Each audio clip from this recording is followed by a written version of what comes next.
Nós que somos as primeiras mulheres brasileiras de um Brasil que começa pelas mulheres indígenas, embora nós sejamos a última a chegar no parlamento brasileiro.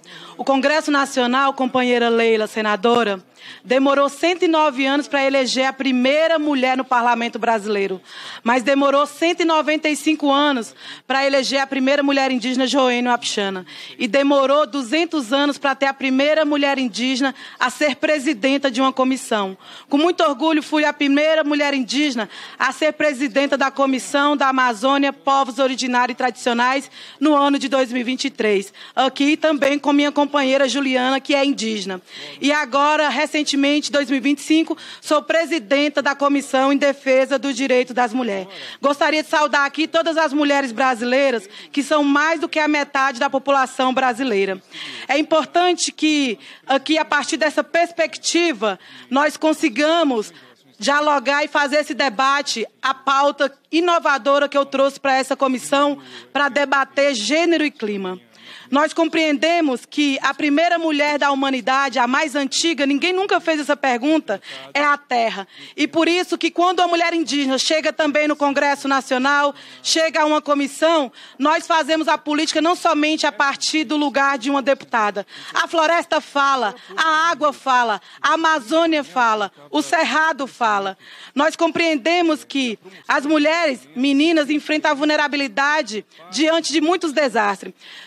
Dados revelam que 80% das deslocadas climáticas no mundo inteiro, a maioria desses 80% são as mulheres. E aqui no Brasil, um caso que sensibilizou o mundo, a questão Yanomami.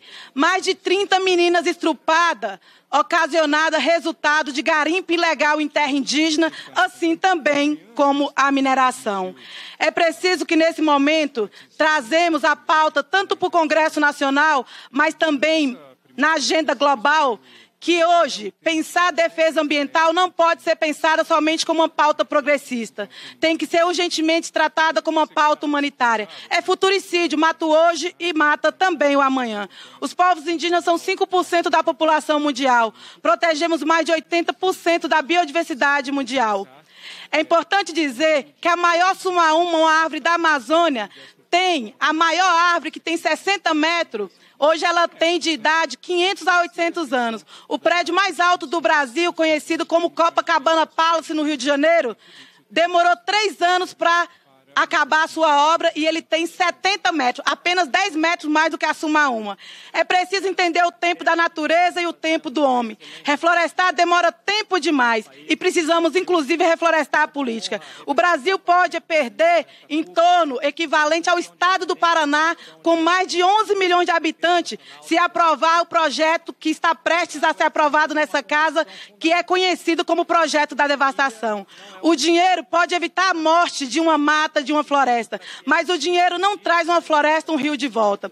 Os países do BRIC, já deixei aqui indicado hoje, uma recomendação ao presidente da República para também orientar os países dos BRICS a destinação de 5% do orçamento para a área militar na agenda global de gênero e clima.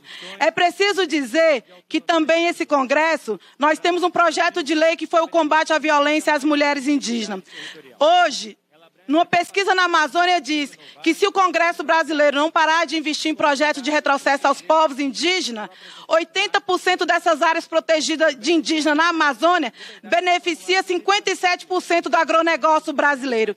E que o déficit de primeira hora na economia será em torno de 338 bilhões.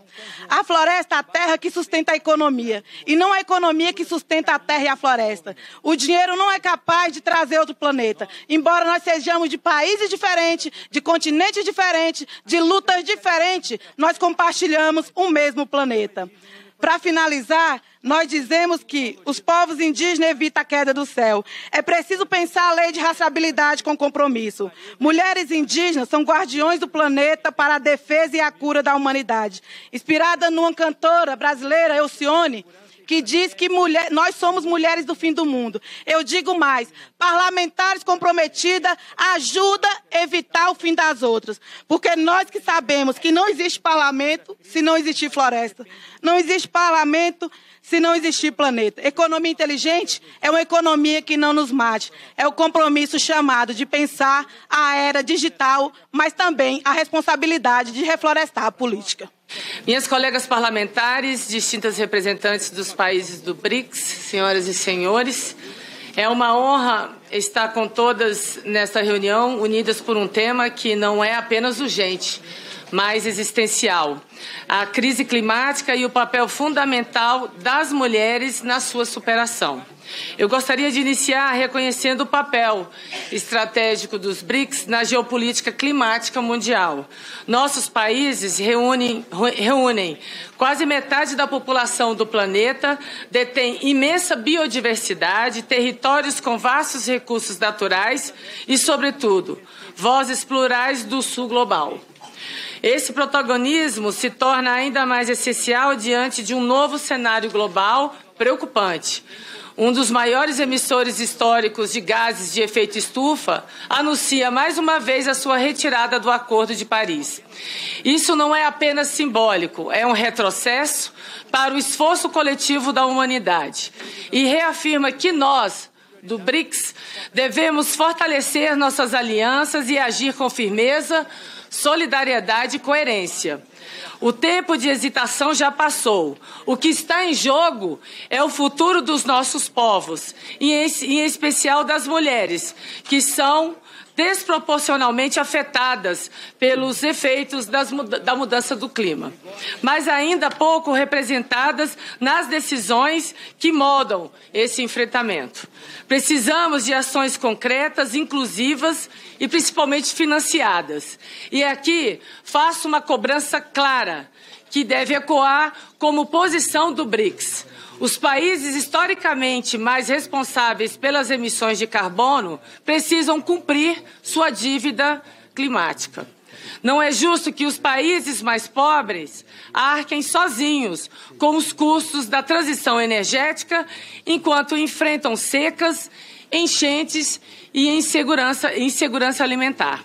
O financiamento climático precisa chegar às bases e precisa, principalmente, chegar às mulheres. Nesse sentido, eu gostaria de discutir algumas propostas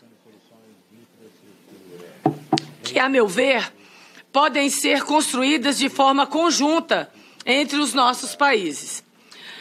A primeira, a criação de um fundo BRICS para mulheres e clima, voltado a projetos liderados por mulheres em comunidades vulneráveis, como agricultoras familiares, líderes indígenas e empreendedoras ambientais. Segundo, plataformas de educação climática para mulheres, promovendo acesso ao conhecimento científico, à tecnologia e à inovação, com ênfase em energias renováveis e adaptação sustentável. Terceiro, um pacto de liderança feminina pelo clima, articulado entre nós, parlamentares, e que assegure a presença de mulheres nas instâncias decisórias sobre clima e transição energética nos parlamentos e fora deles. Quarta, aceleradoras de negócios verdes femininos, com o apoio do Banco do BRICS, para financiar iniciativas de economia circular, reflorestamento, agroecologia e energia limpa liderada por mulheres. Quinto, e por fim, a criação de um observatório de gênero e clima do BRICS, que nos permita tomar decisões baseadas em dados, diagnósticos e evidências sobre os impactos específicos das mudanças climáticas nas mulheres e nas meninas. Colegas parlamentares e demais convidados, sabemos que a transição energética justa não é apenas uma questão ambiental. É uma questão de justiça social, de equidade de gênero e principalmente de dignidade humana. Sabemos também que as mulheres não são vítimas passivas desse processo. Somos líderes, somos cientistas, somos legisladoras, somos guardiãs dos territórios e do conhecimento tradicional. Somos a solução. Termino com um apelo, que nossa presença aqui não se limite à retórica, que ela se traduza em ações coordenadas, compromissos políticos e resultados reais. que o BRICS seja uma aliança não apenas de economias emergentes, mas de valores éticos que promovam um desenvolvimento verdadeiramente sustentável, com justiça climática e igualdade de gênero no centro desse debate.